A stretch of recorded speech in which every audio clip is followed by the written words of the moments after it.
Happy New Year! That's right, after taking a quick break for the Christmas season, we are back with our first podcast of 2018. Which means we can go over our games of the year for 2017. And we will take a look at a couple of new releases that came out in December. One of them's a little game called PlayerUnknown's Battlegrounds. You may have heard of it. May have. This is technically kind of like our Christmas holiday episode, right? I guess. Are you ready for this? Uh-oh. You're not ready for this. But are you ready for this? Okay. All right. I've been waiting 6 weeks to wear this. You're not taking this away from me. Merry Christmas. Well, wait. It gets better. Are you ready? Okay. Are you ready? Pow! Merry Christmas, Happy New Year. Cue the music.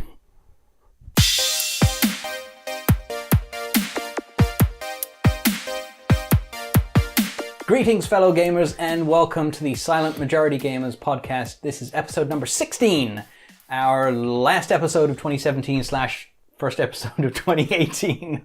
You're very festive. So, we kind of took a break a bit at the end of the year there. December ended up being very busy for me. We had some family stuff and with Christmas, and also work is extremely busy for me this time of year. So, unfortunately, life kind of got in the way, and we weren't able to record. But here we are. We're back.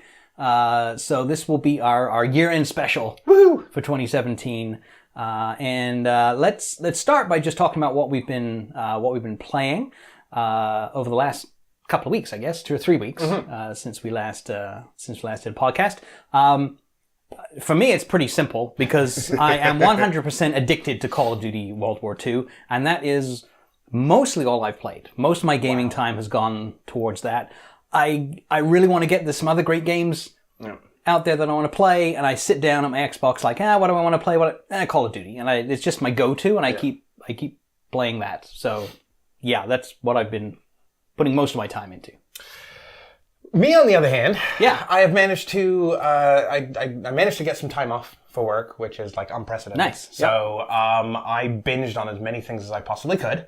So I am at 99% complete Assassin's Creed Origins. Okay. I have one location left to visit.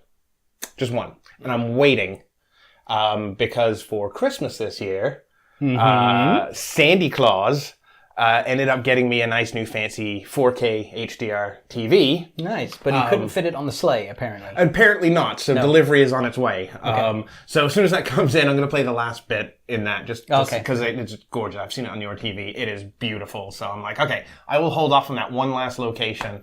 But until then, I'm pretty much considering that 100% complete. Nice. I also jumped into Wolfenstein 2, New Colossus. Okay.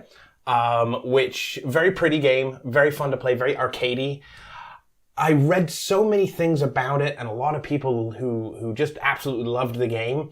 It is not a bad game, but I don't think I like it as much as everybody else does. I don't know, maybe it's just me. There is one cutscene that I've just gone through, which is rather heart-wrenching to watch. So, I mean, I can understand how people got into the story and things like that. But as first-person shooters go, I mean, it's just a, crazy balls-out, double gun shooting, blowing Nazis' heads off. So, I mean, that's not a bad game. But you'll find out soon, it's not in my top game of 2017. Yeah, I played a little bit of Wolfenstein 2. I played the first one, really enjoyed it, but mostly for the story and the characters. Rather, I mean, the shooting, like, it's okay. It's a shooter. It's kind of crazy in places. But I wouldn't call it a great shooter. But it is a lot of fun. The story's a lot of fun. I'm not very far into 2, but those sort of, I mean, even in the first one, there are a couple of somewhat shocking cutscenes, right? I mean, they really play with your emotions in those games, right? So I'm looking forward to getting back into more of that once I get bored with Call of Duty. Yeah, it's all about sad, broken BJ at this point. So and then I also managed to sink my teeth into Shadow of War, finally. Yeah.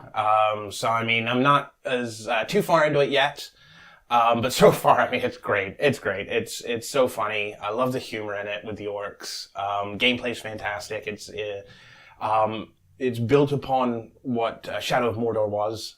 So, I mean, they've got a great base there already. And I'm still learning new mechanics of the game as I go through, at like 16, 18 hours in. And I love the fact that I can say I'm 16 to 18 hours in, and I've not even scratched the surface of the game. Yeah. You get sidetracked very easily, kind of like Assassin's Creed Origins, where you're on your way to do one mission, you end up finding like 4 captains on the way, and it's a mess, but it's a lot of fun. So really enjoying that as well. Yeah, so there were a couple of, believe it or not, new releases in December that have come out of the last couple of weeks. One of them, PlayerUnknown's Battlegrounds, or PUBG as all the cool kids are calling it.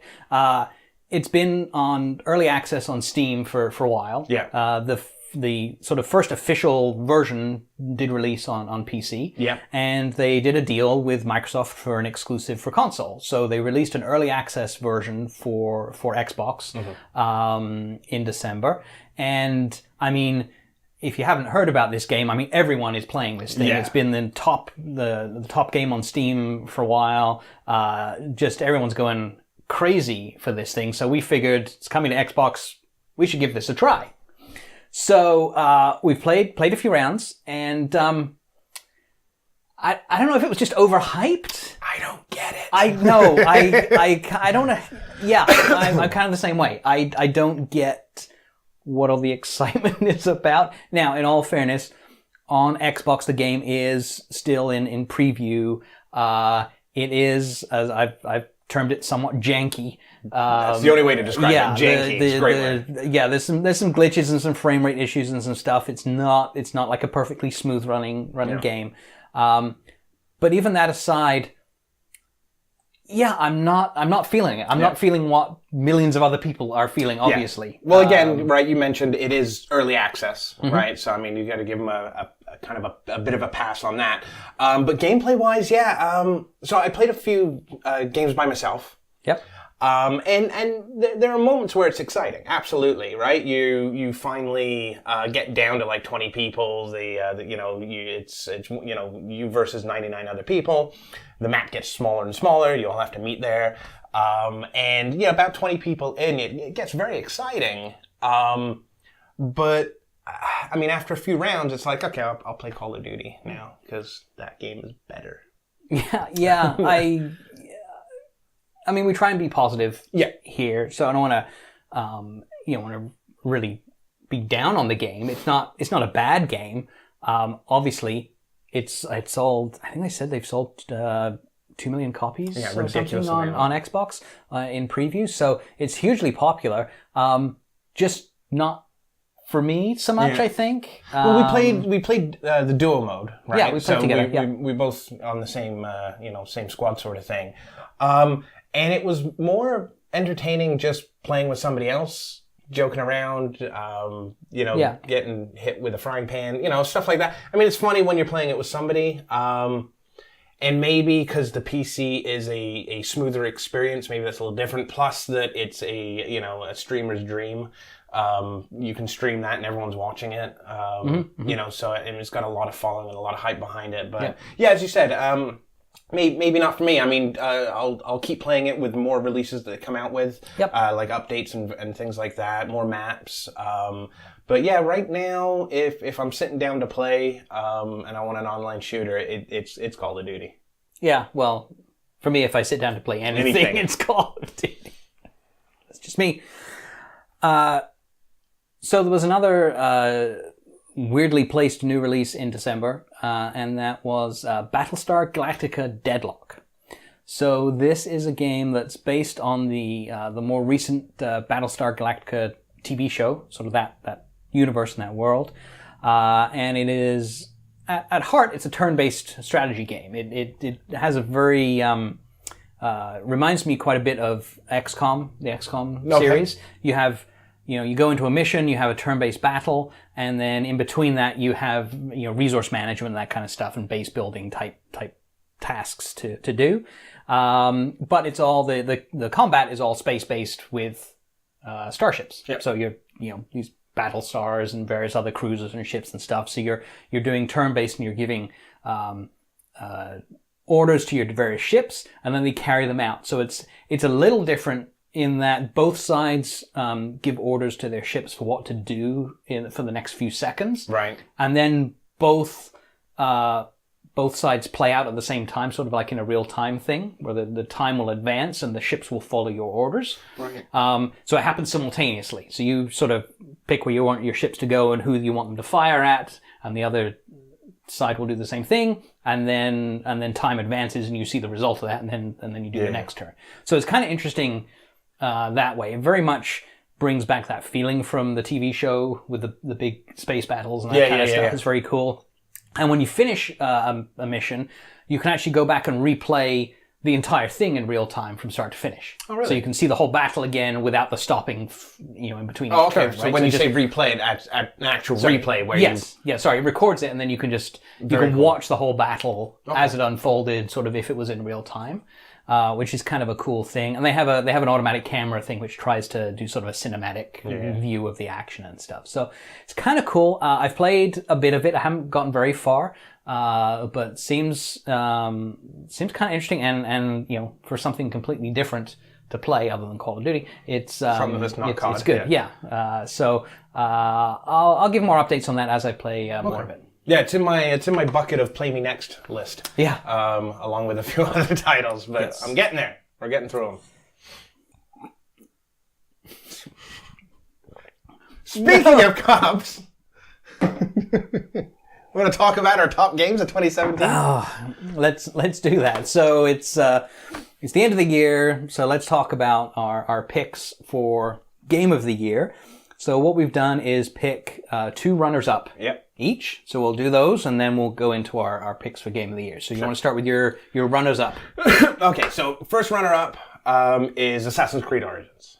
Okay. I thought maybe you'd pick that one for... No, you'd think so. I thought long and hard about this. Okay. All right, it was not an easy choice. The gameplay, fantastic. Story's a lot of fun. But it was just a mix of everything that you can do in it. It wasn't any one particular aspect of the game that blew me away, other than the graphics. But it's all the mechanics put together that really make that game. It's a mix of that and the fact that some of the older Assassin's Creed games were getting a little stale, maybe. Mm-hmm. So adding loot, adding levels was a huge help. Keeps you coming back for more. I didn't find it repetitive. I know you do a lot of the similar like missions, but the world, the Egypt that they've put on display here is just so cool that I did not feel like, oh, I've already done this, I don't want to do this. Like, I had to stop everywhere in every location, clear out everything that I had to do to get the any collectibles or anything like that. Could not put this game down. So it was almost my Game of the Year, but I had to choose that as run-up. Yeah, I haven't actually started it yet. I keep waiting to be sort of in the right frame of mind to really sink some solid time into it. Because I want to really enjoy that game. Yeah. And I just haven't really gotten around to it yet. Otherwise, I'm sure it would have made my list as well, based on everything you've said. So. Yeah, I mean, no, I don't feel like I'm going to overhype it. Yeah. But I mean, it's phenomenal. Yeah. I cannot say enough good things about Assassin's Creed Origins and where it's going to go next.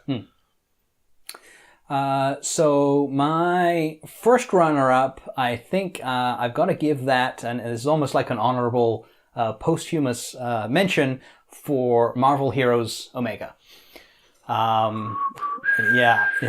You went too soon. Unfortunately, the game has now been shut down. There were problems with the studio that we mentioned a few episodes ago, and they shut down. The game's been completely shut down. It was a free-to-play Marvel Heroes. You get to play all the Marvel characters. I love that game, and it's not the kind of game that I've played a lot of those types of games before. Yeah. But I really enjoyed this. We played it together a ton. Yeah. It was, looking at my stats for the year on Xbox, it was the game I put the most hours into last year. So really enjoyed the game. Unfortunately, will not be able to play it anymore. But for that reason, it gets my first runner-up spot. Shed a tear for Marvel Heroes. Yeah.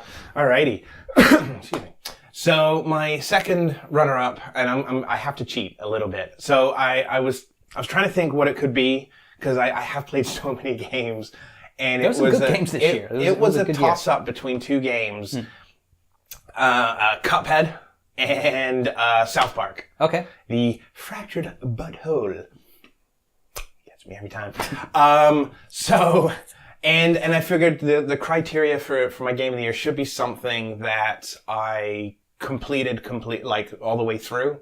And I'm on like the last board on Cuphead, and it's so damn hard.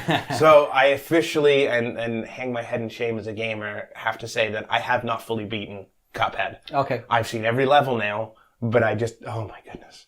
It's so hard. So you disqualified it? So I had to disqualify it because I didn't finish it. It was the only way I could actually pick another, actually decide on the second runner-up. Okay. Because really, again, so many great games. But it's going to go to South Park because it was different from most of the other stuff I played for the rest of the year. It was funny as hell, but really good game mechanics that I felt almost went unnoticed due to the crass and the crude humor that is in the actual game. So I feel like some people didn't realize that there's a pretty damn good role-playing game in there as well.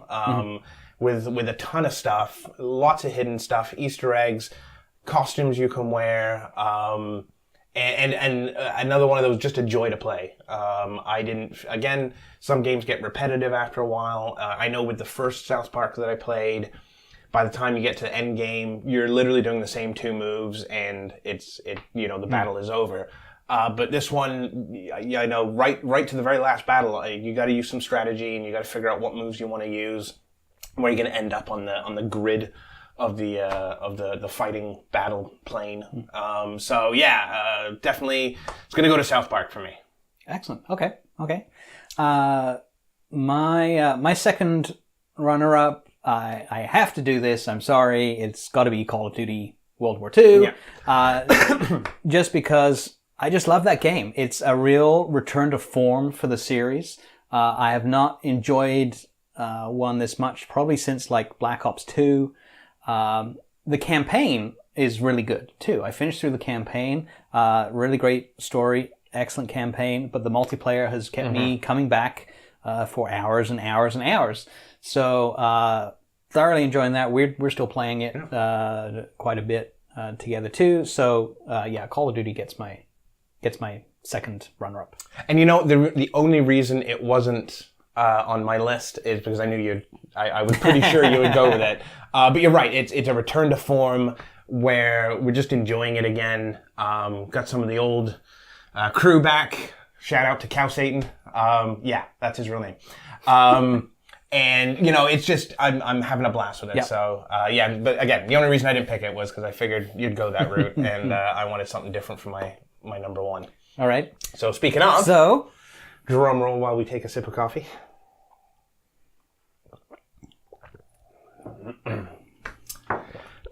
Game of the Year pick. Game of the Year pick 2017 for me is Horizon Zero Dawn for the PS4. Okay. Amazing game. And the only reason that's number one is because apparently I'm not allowed to pick The Witcher 3 for 4 years running. But I would if I could. They did just release a 4K update for Witcher 3 for Xbox. Yeah, so I figured that was cheating. I figured that was cheating, otherwise I'd pick that. So Horizon Zero Dawn. My pick, and the reason why Horizons and Assassin's Creed kind of did this for my number one, Horizons won out because of the story. Okay. It is not often you get a huge open world game with, many choices of where you can go, what you can do, what you want to do, and still have a cohesive story. Mm-hmm. And not only a cohesive story, but one that's very interesting. Right? So now with Assassin's Creed, again, I really like the story. There are some tombs that you go into that reveal some of the I don't want to spoil anything, but when you go into tombs, you actually get some backstory on the Animus and the future and things like that. But I did those kind of out of order. And now they are in and of themselves, a snippet of story by itself. So, I mean, I don't think you have to do it per se in order, but they are numbered. So I got to number 4 before I got to number 1 sort of thing. So that's just an example of the fact that with Horizons, though, they steer you in a story direction that is chronological, it makes sense, and the reveal of what world you're in and how these, mechanical dinosaurs came to be is so engrossing. Like, I loved it. Absolutely loved it. There were certain parts that not that you couldn't go, but because you were, if you were underleveled, you'd get wiped out very quickly. So I think that helped kind of guide you where to go and get parts of the story. It is not often you can have that kind of game and have such a great story to go along with it. So that's the reason it is my number one pick. Yeah, that's difficult to do with an open world game. Yeah. Like, open world games are all the rage right now. There's a lot of different studios doing them.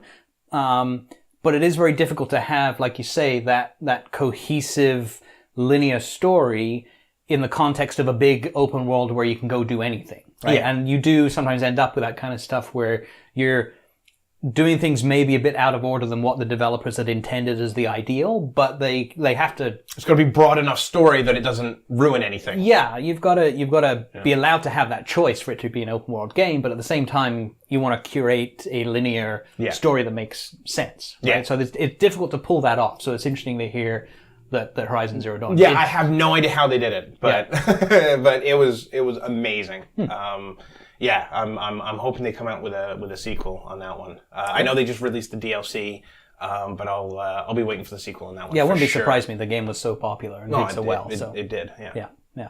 Yeah. So interesting. Yeah, you picked Horizon. It maybe was the year of the open world game. My pick for game of the year is going to go to Middle-earth: Shadow of War. Yeah. My favorite. I mean, it was a tough call again as to which game to pick. But Shadow of War, I just felt did so many things right. And again, having not played Assassin's Creed, a lot of these things might apply to that game too. But I love the mechanics in the game. I loved Shadow of Mordor, the original game, and just the way they've taken everything in the first one and kind of amped it up and made it better and improved it. Like, this really felt like a really, really good example of what a sequel should be. Yeah. How you take everything from the first game and make it better and bigger. The characters are great. The story is good. I mean, the story's not phenomenal, but I like the story. I like the way the game took you through the story, but also gave you the open world. Yeah. Like, there's enough for you to do. I mean, they cheated a bit in the middle part. It's sort of, the story is almost on hold for a little bit while you have to go do a bunch of stuff in the open world. But I enjoyed that, and I like how the end of the story, which I won't spoil, there's some cool stuff that comes and some twists towards the end, and then I like the way they tied Talion's story into the main Lord of the Rings books and movies and that storyline. So it kind of ties it, kind of brings it all together, because these games take place before Lord of the Rings, right?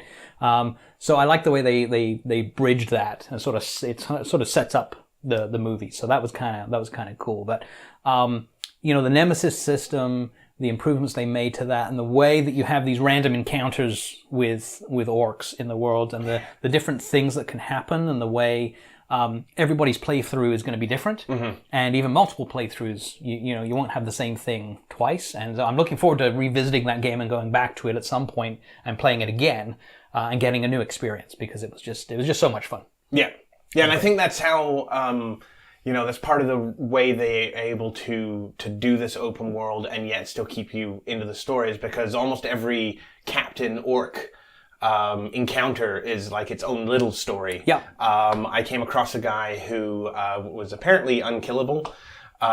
He very resilient. So every time I tried to turn him, his mind was too strong, and I couldn't turn him to my side. Yeah. So I'd shame him. Right. And I have now shamed this guy 3 times. And my mission now is just to keep going back to this guy and shaming him every single time until he's like level 1, and then poke him in the eye for him to die. You can, one of the mechanics is when you shame the orcs, there's a chance that you can make them deranged. And then they just go crazy. Nice. And that's really cool too, because then they start spouting just complete and utter nonsense and stuff. Yeah, it's great, because you'll have those mini storylines with individual orcs, where you'll face them several times, and maybe they kill you, and then you can get them back. And even if you kill them, they can cheat death and come back to life as well. And that's really either cool or aggravating, depending on when it can happen. You can be in the middle of another battle with 3 other captains, and suddenly this guy that you killed 3 hours ago shows up and now has extra abilities. Yeah, And you're like, You chop his arm off, he comes back with a hook. Yeah, it's very cool, great game. So that's my pick. Sounds good to me. And that is going to be about it for this week. I did forget to mention at the beginning with this new year, we are recording in a new location. You'll notice the backdrop is a little different. We've been kicked out of my basement, so we're kind of squished in here to my home office. But this will do for now. This is fine. We got some Star Wars characters there to keep us company. Boba Fett says hi. This is fine right now with the winter. It's cool in here. Come the summer, it's way too hot in here for us to record, so I'm gonna have to find another location. But I have plans for a dedicated recording space in the basement. We'll see if we can make that happen. What? Silent Majority Gamers, the swimsuit edition. Huh? Just wear our trunks and do it up here. I don't think anybody wants that. We're trying to increase viewership, not. It's a good point. Make people violently ill. Oh dear. So if wow, please leave your comments on this video. We welcome your feedback. I want to hear from you guys. If you have any questions for us, anything you'd like us to answer on a future episode, send those along in the comments, or you can email us, podcast@silentmajoritygamers.com. And of course, if you haven't already done so, please subscribe to the channel and tell all your friends. You can follow us on Twitter, you can follow us on Facebook, and the links will be in the video description. Anything else? No, I'm good. That's it. I think we're gonna go back and play some Shadow of War. I'm gonna go play some Call of Duty. Of course you are. All right. Of course you are. Thanks for watching, everybody. We'll see you next time. Bye.